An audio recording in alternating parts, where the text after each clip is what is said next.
Hey, what's going on, guys? What's going on, YouTubers? I know it's been a while, but I'm going to talk to you today about how AfriForum has done the right thing by taking the Minister of Sports and Culture, Gayton, MacKenzie, in this government and national unity, but it's really government and national disunity. It's basically, if you ask me, kind of a sham how the government and national unity has done things. But anyways, Graff-Reneit is the name of a town, and recently the town was changed to Robert Sobukwe Town. Well, Robert Sobukwe was born in that town, and I think Robert Sobukwe was a great South African. But the fact of the matter is, Graff-Reneit is what the majority of the residents want that town to be named, and this is not a majority white town. It's a majority mixed race town, or descendants of the original inhabitants of South Africa, the Khoisan, and those people are called the Coloreds.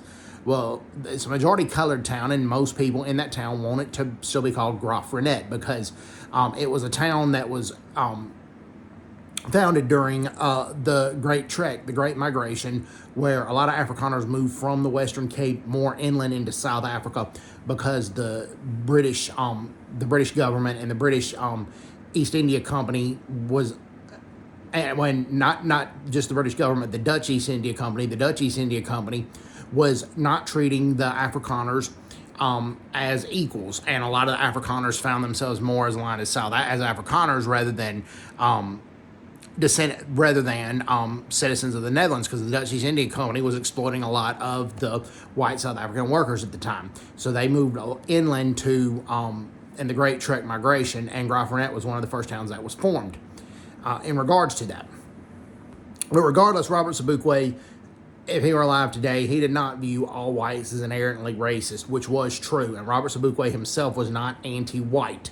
He was a peaceful protester. What needs to happen is they need to put a welcome to Graff-Reneit, home of Robert Sobukwe.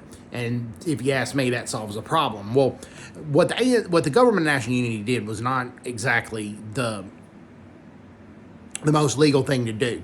Very few people attended the opening of the name change of the town. The majority of people were not advised, and again, the majority of the residents do not want the name to be changed. And a lot of legal processes were not followed when they changed the name of the town.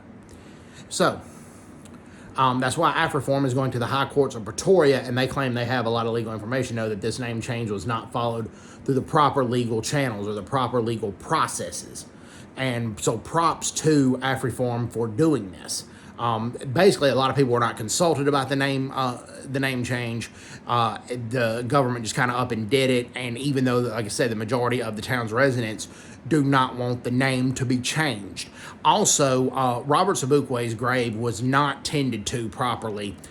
His grave is on the outskirts of town or the edge of town, but it was not tended to properly when the name was changed. The grave was in a horrible state, and that does not do justice to somebody by changing the name of a town named after them and leaving the grave in a horrible state. Also, what AfriForum was saying is even though the name of the town is going to be changed, a lot of the infrastructure which needs work has not been tended to properly, and that's undermining a lot of tourism in the area. So a name change is not going to fix those problems. So, hope everybody's doing well. Take care. God bless you. Bye-bye. Bye-bye.